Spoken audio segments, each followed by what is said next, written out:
Movie की शुरुआत में हमें 1945 का एक सीन दिखाया जाता है जब सेकेंड वर्ल्ड वॉर खत्म हो चुका था। यहाँ पर दो पायलट एक फाइटर प्लेन में बैठकर वापस अपने देश की तरफ जा रहे थे। इसी बीच इनका प्लेन एक ड्रैगन ट्रायंगल वाले आइलैंड से होकर गुजरता है। अचानक से इनके प्लेन के शीशे पर एक पक्षी आकर टकराता है और वो मर जाता है। जब तक ये दोनों पायलट कुछ समझते, तब तक इनके प्लेन के ऊपर बहुत सारे बर्ड्स आकर टकराने लगते हैं, जिसकी वजह से इनका प्लेन क्रैश हो जाता है। अब ये दोनों पायलट अपनी जान बचाने के लिए पैराशूट से प्लेन से नीचे कूद जाते हैं।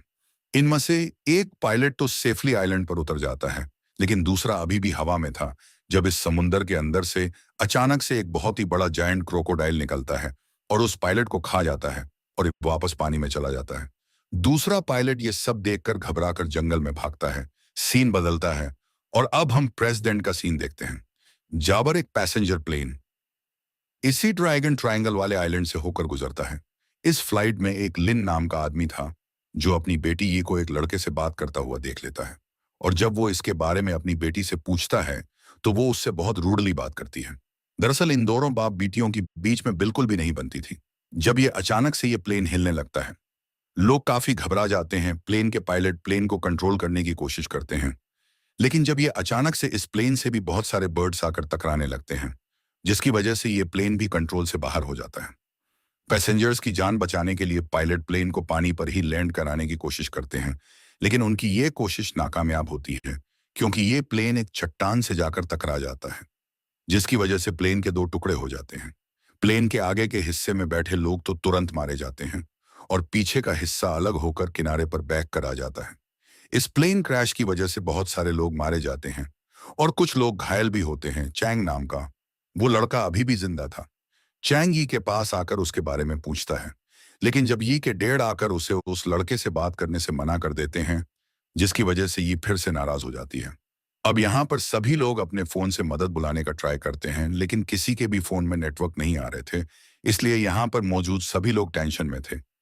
इन लोगों के पास पीने का पानी भी ज्यादा नहीं था, इसलिए लिन और चैंग जंगल में खारे पीने की तलाश में जाते हैं। यहाँ लिन चैंग से कहता है कि तुम मेरी बेटी से जरा दूर रहो। रास्ते में इन्हें जमीन पर बहुत ही बड़े जानवरों के पैरों के निशान दिखाई देते हैं, लेकिन ये लोग उन निशानों को इग्नोर करते हुए आगे बढ़ जाते हैं। कुछ दूर चलने के बाद इन्हें एक हड़ दिखाई देती है। वहीं दूसरी तरफ प्लेन से गिरे लोगों में एक लड़का पानी में गिरे अपने सामान को देखता है। जब ही कोई चीज अचानक से उसे पानी में खींच लेती है, लेकिन किसी की भी नजर उस लड़के पर नहीं पड़ती। प्लेन से गिरे लोगों में ली नाम का एक आदमी और उसकी प्रेग्नेंट वाइफ भी यहाँ पे फंस गए थे। ली अपनी वाइफ के ले पीने का पानी लेने जाता है। जियान यहाँ यी से बात करती है और हमें पता चलता है कि यी और उसके डैड उसकी मॉम के फ्यूनरल से आ रहे थे। इधर जब ये लोग झोपड़ी के अंदर जाते हैं तो उन्हें उसके अंदर कुछ हथियारों के साथ साथ एक किताब भी मिलती है। ये किताब उसी बचे हुए पायलट की थी जिसे हमने मुझी की शुरुआत में देखा था। इस किताब को पढ़कर इन्हें यह पता चलता है कि इस आइलैंड पर एक बहुत ही बड़ा जाइंट क्रोकोडाइल मौजूद है। ये बात सुनकर लिन तुरंत भागकर अपनी बेटी के पास जाने लगता है। दूसरी तरफ चाओ नाम का एक पैसेंजर एयर होस्टेस से पानी के लिए लड़ने लगता है। ली उसे बहस करने से रोकता है, लेकिन चाओ उल्टा उसी से लड़ने लगता है और इन दोनों को छुड़ाने के चक्कर में एक आदमी पानी में गिर जाता है और अचानक से एक मगरमच्छ उस पर अटैक कर देता है। जब तक यह लोग कुछ समझते, यहाँ देखते देखते बहुत सारे मगरमच्छ किनारे पर आ जाते हैं और इन लोगों के पीछे पड़ जाते हैं और इनसे बचने के लिए ये लोग जंगल की तरफ भागने लगते हैं। थोड़ी देर बाद जब लिन यहाँ पर पहुंचता है तो उसे यहाँ पर कोई भी दिखाई नहीं देता। यहाँ तक कि प्लेन से गिरने की वजह से जिन लोगों की मौत हो गई थी, उन लोगों की डेड बॉडी भी यहाँ पर मौजूद नहीं थी। लिन मगरमच्छ के पंजों के निशान को देकर समझ जाता है यह सारा काम मगरमच्छ का ही है, लेकिन यहाँ मौजूद मगरमच्छ के पंजों के निशान इतने बड़े नहीं थे जितना कि उस किताब में लिखे गए जाइंट क्रोकोडाइल के थे। इसके बाद लिन अपनी बेटी को ढूंढने के लिए वापस जंगल में जाता है। यहाँ ये सभी लोग मगरमच्छ से बचकर भाग रहे थे जब एयर होस्टेस नीचे गिर जाती है और इनके पीछे पड़ा मगरमच्छ उसे खा जाता है। बाकी बचे हुए लोग भागते हुए एक नदी के पास पहुंच जाते हैं। ये जगह इन लोगों को थोड़ी सेफ लग रही थी क्योंकि यह पानी झरने से बहकर आ रहा था, इसलिए यह लोग इस पानी को पी लेते हैं। जब ही ली नोटिस करता है कि झाड़ियों में जिस जगह पर गिर रहा था वहां पर पहले से ही वो जाइंट क्रोकोडाइल मौजूद था, लेकिन अब वो क्रोकोडाइल उस आदमी के खून की महक सूंघकर उठ जाता है। इतने बड़े क्रोकोडाइल को देखकर ये लोग बहुत पूरी तरह से डर डरते रहते हैं। मगरमच्छ को देखते उस बेचारे लड़के के होश उड़ जाते हैं। जब तक वो लड़का कुछ रिएक्ट करता, वो मगरमच्छ उसे खा जाता है। ये देखकर ये लोग डर के मारे इधर उधर भागने लगते हैं। इसी बीच एक लड़की का पैर चट्टान में फंस जाता है और वो मगरमच्छ उस लड़की को भी खा जाता है। लिन भी किसी तरह बड़ी मुश्किल से उस जाइंट क्रोकोडाइल का खाना बनने से बचता है। बाकी सभी लोग भी उस मगरमच्छ से बचकर जंगल के बीच में भाग जाते हैं। यहाँ ये सबसे कहते हैं कि भले ही हमारे फोन में सिग्नल नहीं आ रहे, लेकिन हम फिर भी अपने फोन के कंपास को खोलकर डायरेक्शन का पता लगाकर पेड़ों पर निशान लगाकर आगे बढ़ सकते हैं। लेकिन लिन को यहाँ उसका ये आइडिया पसंद नहीं आता और वो सबसे चलते रहने को कहता है। आगे चलकर ये लोग वापस हट के पास पहुंच जाते हैं।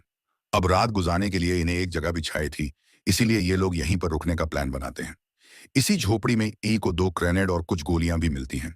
वो उसे अपने फादर लिन को दे देती है। लिन उन गोलियों का बारूद निकालकर उसे अपनी चोट पर लगा देता है। इसके बाद चैंग लिन के कहने पर उस बारूद पर आग लगा देता है। हल्की से उसे काफी दर्द तो होता है, लेकिन उसका घाव भर जाता है बारी। सब उसे ऐसा करते हुए देखकर सोल्जर समझने लगते हैं। इसके बाद रात में ये लोग एरोप्लेन से मिला खाना ही खाते हैं और खाने के खाली डब्बों को कैंप के चारों तरफ लगा देते हैं, ताकि अगर क्रोकोडाइल यहाँ पर आए तो इन्हें पता चल जाए। यहाँ लिन बातों ही बातों में अपनी बेटी से पूछता है कि क्या वो स्मोकिंग करने लगी है। उसकी इस बात से ये गुस्सा होकर यहाँ से चली जाती है। यहाँ लिन लू को बताता है कि मेरी बेटी मुझसे इसलिए नाराज है क्योंकि मैं उसे 5 साल बाद मिला हूँ। इसके बाद लिन और लू रात को पहरा देने लगते हैं। जब ही इनके ऊपर एक कंकाल गिरता है, यह कंकाल और किसी का नहीं बल्कि मुझी की स्टार्टिंग में दिखाए गए पायलट का ही था। उस डेड बॉडी को देखकर ये लोग अंदाजा लगाते हैं कि इसे क्रोकोडाइल ने नहीं खाया होगा, क्योंकि अगर क्रोकोडाइल इसे खाता तो इसकी हड्डियां भी मिलना मुश्किल होती। अगले दिन लिन अकेले ही जंगल में खाना इकट्ठा करने चला जाता है। दूसरी तरफ एक लड़की फैंग और चाओ भी जंगल में आ जाते हैं। फैंग अपने फोन से इस जंगल की वीडियो बनाने में लगी होती है। जब ही उसके फोन की बैटरी डेड हो जाती है, इसी बीच उसका पैर एक चिपचिपी चीज पर पड़ता है, जिससे छुड़ाने के चक्कर में वो लिक्विड उसके पूरे शरीर पर लग जाता है, क्योंकि ये चिपचिपा लिक्विड यहाँ पर चारों तरफ फैला हुआ था। अब फैंग इस लिक्विड को छुड़ाने के लिए पानी ढूंढने लगती है। यहाँ में पता चलता है कि ये चिपचिपा लिक्विड एक बहुत ही बड़ी मकड़ी का है। वहीं जब ये और चैंग सोकर उठते हैं और वो जैसे ही झोपड़ी से बाहर निकलते हैं, जब ही उनकी नजर एक बहुत ही बड़े स्पाइडर पर पड़ती है। ये बड़ी से स्पाइडर उसी हट के ऊपर सो रही थी जिसके अंदर ये सभी लोग सो रहे थे। ये दोनों तुरंत पाकी सभी लोगों को भी उठाते हैं। वो लोग भी इतनी बड़ी मकड़ी को देखकर एकदम घबरा जाते हैं और यहाँ से तुरंत चलने को कहते हैं। लेकिन ये के डैड इधर नहीं थे, इसलिए वो अपने फादर का वेट करने के लिए इन लोगों से कहती है। लेकिन वो मकड़ी भी कभी भी उठ सकती थी। इन लोगों के पास ज्यादा समय भी नहीं था, इसलिए ये लोग मकड़ी से बचते हुए झोपड़ी से बाहर निकलते हैं और तुरंत भागकर इन लोगों के पास जाता है। यहाँ ये बड़ी सी मकड़ी कुछ लोगों को घेर लेती है। अब लू एक पत्थर उठाकर उस मकड़ी के मुंह पर मारता है, जिससे स्पाइडर का ध्यान लू पर आ जाता है और वो इन लोगों को छोड़कर लू का पीछा करने लगती है। थोड़ी देर में यहाँ पर और भी कई सारे स्पाइडर आने लगे थे, जिन्हें देखकर ये लोग फिर से यहाँ से भागने लगते हैं। ये सभी भागते हुए हट के पास वाली झाड़ियों के पास जाकर छुप जाते हैं, लेकिन वो स्पाइडर भी इनका बाहरी निकलने का फेट कर रही थी। जब यहाँ पर लिन आता है और इन स्पाइडर का ध्यान अपनी ओर खींचकर उन्हें अपने पीछे लगाकर उसी हट के पास आ जाता है। यहाँ लू भी उसे मिल जाता है और फिर ये दोनों उसी हट के अंदर छुप जाते हैं। लेकिन तभी हम देखते हैं कि उस हट के ऊपर अभी भी एक स्पाइडर है। वो स्पाइडर एकदम से अपने टेंटिकल से लू के ऊपर हमला कर देती है। लू बहुत बुरी तरह से घायल हो जाता है। यहाँ पर लिन उस स्पाइडर का टेंटिकल काट देता है, लेकिन टेंटिकल घुसने की वजह से लू का बहुत ज्यादा खून निकल गया था, जिसकी वजह से वो मर जाता है। अब वो स्पाइडर लिन के ऊपर भी हमला करने लगता है, लेकिन लिन किसी तरह उससे अपनी जान बचाता है और उसी की टेंटिकल से उससे लड़े की कोशिश करता है। इसके बाद मौका पाकर वो उन्हीं दोनों ग्रेनेड में से एक ग्रेनेड उस स्पाइडर के पास फेंक देता है, जिससे वो स्पाइडर मर जाती है। दूसरी तरफ बाकी लोगों को आगे जाकर कुछ फ्रूट्स पड़े हुए मिलते हैं, जिन्हें दिख रहा, और ये लोग समझ जाते हैं कि ये फ्रूट्स यहाँ ई के फादर लिन नहीं छोड़े होंगे। इसके बाद आगे चलकर इनके सामने एक छोटी सी नदी पड़ती है। जियान और बाकी 2 लोग तो नदी पार कर लेते हैं, लेकिन जब तक चैंग वो रिवर पार करता तभी वहां पर क्रोकोडाइल आ जाता है। लेकिन जैसे ही वो क्रोकोडाइल चैंग को खाता जाए तभी है ऑन मुख्य पर यहाँ बर्लिन आकर चैंग को बचा लेता है और बाद में बड़ी चालाकी से वो उस मगरमच्छ को वापस नदी में ही पहुंचा देता है। अब यहाँ पर ये को अपने फादर की इंपॉर्टेंस को पता चलता है और वो अपने फादर को प्यार से गले लगा लेती है। वहीं दूसरी तरफ फैंग और चाऊ पानी के पास पहुंच जाते हैं। यहाँ पहुंचकर फैंग उस नदी में घुसकर अपने शरीर पर लगे लिक्विड को धोने लगती है। जब उससे पानी में कुछ गिरने की आवाज आती है, लेकिन ये दोनों उस आवाज पर ज्यादा ध्यान नहीं देते। यहाँ हमें पता चलता है कि वो आवाज उसी मगरमच्छ की थी। वो मगरमच्छ इनकी तरफ पड़ता है और एकदम से फैंग का एक पैर दबोच लेता है। फैंग चाओ से मदद मांगती है, लेकिन चाओ उसकी मदद करने की बजाय उसको लात मारकर मगरमच्छ के पास धकेल देता है, जिससे मगरमच्छ का काम तो आसान हो जाता है और वो फैंग को मार डालता है। इधर लिन को वो क्रैश प्लेन मिल जाता है जो मूवी की स्टार्टिंग में हमें दिखाया गया था। प्लेन को चेक करने पर इन्हें इसमें ऐसी चीजें मिलती हैं जिसे देखकर इन लोग समझ जाते हैं कि प्लेन का इस्तेमाल न्यूक्लियर वेपन्स को ट्रांसपोर्ट करने के लिए किया जाता था। और इसी के रेडिएशन की वजह से यहाँ के मगरमच्छ और मकड़ियाँ इतनी बड़ी बड़ी हो गई हैं। यहीं पर इन्हें एक पुराना रेडियो भी मिलता है जिसे चैंग ठीक करने लगता है। इसी प्लेन में लू को एक मशीन गन भी मिलती है। अब रेडियो ठीक हो जाता है और यही रेडियो पर रेस्क्यू टीम से बात करके यहाँ के बारे में सब कुछ बता देती है, जिसके बाद रेस्क्यू टीम इन लोगों को बचाने के लिए आने लगती है। यहाँ यही सबको बताती है कि रेस्क्यू टीम साउथ ईस्ट की तरफ किनारे पर मिलेगी, इसीलिए हमें किसी तरह वहां तक पहुंचना होगा। आगे चल के रास्ते में उन्हें चाउ भी मिल जाता है। यहाँ पर ये लोग चाउ से पूछते कि तुम्हारे साथ तो एक लड़की भी थी ना, वो कहाँ पर है। चाउ उन्हें बताता है कि अब वो मगरमच्छ के पेट में है। इसके बाद ये सभी साउथ ईस्ट की तरफ आगे बढ़ते हैं, लेकिन आगे चलकर इन लोगों के सामने एक बहुत ही बड़ी नदी पड़ती है। अब बाकी सब तो तैर कर नदी पार कर सकते थे, लेकिन इनमें से एक औरत प्रेग्नेंट थी और उसका नदी पार करना बहुत मुश्किल था। यहाँ पर लिन अपना दिमाग लगाता है और पेड़ की टहनियां इकट्ठा करके एक क्राफ्ट बनाता है। इसके बाद वो पहले खुद रिवर पार करता है और फिर वो प्रेग्नेंट लेडी क्राफ्ट पर बैठ जाती है और बाकी लोग भी तैरकर नदी पार करने लगते हैं। अभी यह लोग कुछ दूर ही पहुंचे थे कि जब बिलीन को नदी में मगरमच्छ दिखाई देता है, जिससे देखकर वो इन लोगों को जल्दी से नदी पार करने को कहता है। इससे मीच उस प्रेग्नेंट लेडी को खींचते हुए क्राफ्ट की रस्सी टूट जाती है। बाकी लोग तो किसी तरह रिवर पार कर लेते हैं, लेकिन वो प्रेग्नेंट लेडी और उसका पति अभी भी नदी में ही थे। अब ली अपनी बीवी को बचाने के लिए उस राफ्ट को किनारे की तरह धक्का देता है और उस मगरमच्छ का ध्यान भटकाने के लिए और अपनी बीवी और बच्चे की जान बचाने के लिए वो खुद उस मगरमच्छ का खाना बन जाता है। अब जियान तो किनारे पर पहुंच जाती है, लेकिन वो मगरमच्छ दोबारा से इन लोगों के ऊपर हमला करने के लिए बढ़ता है। यहाँ पर लिन उस मशीन गन से मगरमच्छ के ऊपर गोलियों की बौछार करने लगता है, लेकिन मगरमच्छ के ऊपर तो गोलियों का जैसे कुछ असर ही नहीं हो रहा था। इधर भागते हुए चाऊ नीचे जमीन पर गिर जाता है, जिससे देखकर ये उसकी मदद करने के लिए आती है, लेकिन चाऊ उसी को खींचकर मगरमच्छ की तरफ धकेल देता है। अब वो क्रोकोडाइल उसके ऊपर हमला करने ही वाला था कि जब यहाँ पर लिन फिर से आकर मगरमच्छ के ऊपर फिर से गोलियों की बौछार करने लगता है।